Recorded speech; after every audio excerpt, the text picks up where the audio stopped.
Welcome to today's video. In today's video, we'll be teaching you how to create a gorgeous purple Brazilian clay cleansing balm. Now, what is a cleansing balm and how do we use it, and which skin types can use a cleansing balm? A cleansing balm is an oil-based product which can be used by all skin types. If you keep it fragrance-free, you can even use it to remove the most stubborn makeup. So let's take a look at our phase A ingredients. In phase A, we have E-wax, we have beeswax, we have stearic acid. Now stearic acid is the hardener. Here we have taken some lovely mango butter which will give it a buttery feel to our balm, and we have taken two oils. We have taken sunflower and castor oil. The reason why I've chosen these two oils is because sunflower oil is actually a great oil and castor oil is thick enough to help your cleansing balm clean the skin, so dissolve all the gunk and oil in your pores and keep your face beautiful, moisturized and clean. So these were the phase A ingredients. I'll introduce you to the phase B ingredients in a bit. Let's take a look at the phase B ingredients. In phase B, we have 4 ingredients. The first ingredient is our purple Brazilian clay, which is here in this bowl. Then we have vitamin E, which is an antioxidant which will help stabilize our balm. We have our preservative, and we have polysorbate 80 or tween 80, which acts as a non-ionic surfactant emulsifier which helps cleanse the balm right off your face. So it doesn't leave it greasy, it leaves it soft and clean. Once the phase A ingredients are melted, we will combine them with phase B and we are ready to go with our balm. So let me bring you back for that in a bit. Now let's combine the phase A ingredients first, and then we'll be melting the phase A ingredients over a double boiler till they are completely melted, and then we'll combine it with the phase B ingredients. First, mango butter, E-wax,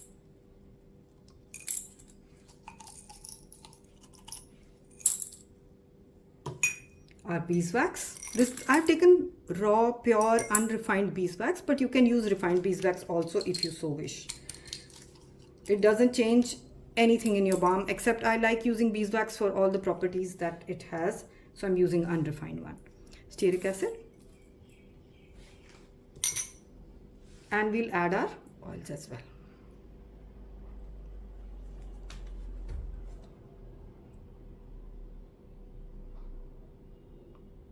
Now once these are melted, we will combine this with phase B ingredients.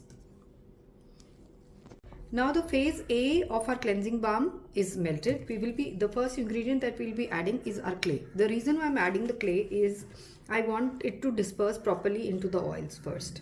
So let's mix it up. And you can use any clay you want. It's not necessary to use this clay. You can use yellow Brazilian clay. You can use maybe French green clay if you want, or pink clay. It is up to you. I'm using purple because I happen to like this. It is very gentle on the skin and it offers a lot of good properties. So now I have mixed these up and I'll add the phase B ingredients. Except the preservative and vitamin E, I am going to add the tween 80 first of all, because I want it to disperse properly.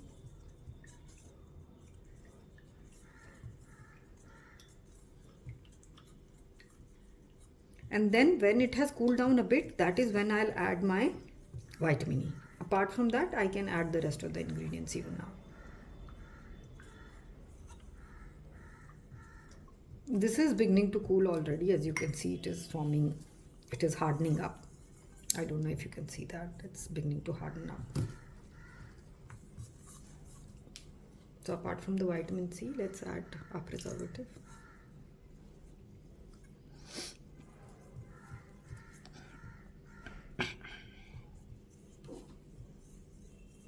And I'll let it cool completely and then bring you back for the packaging.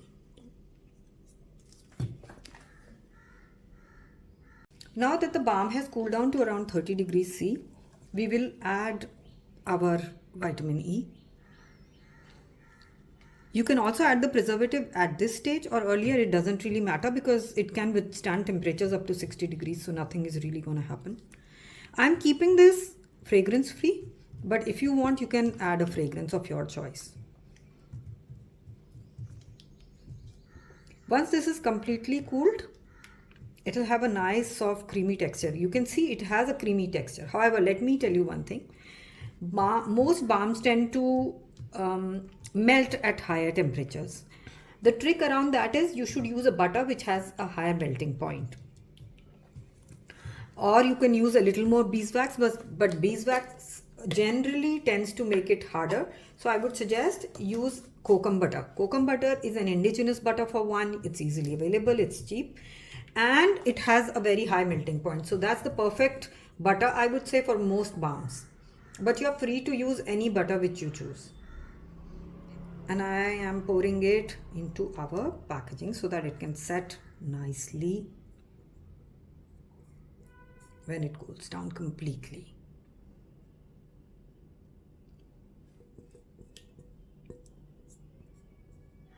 So there, you learned how to create a beautiful Brazilian clay cleansing balm. Till next time, see you soon. Leave us your comments and happy shopping.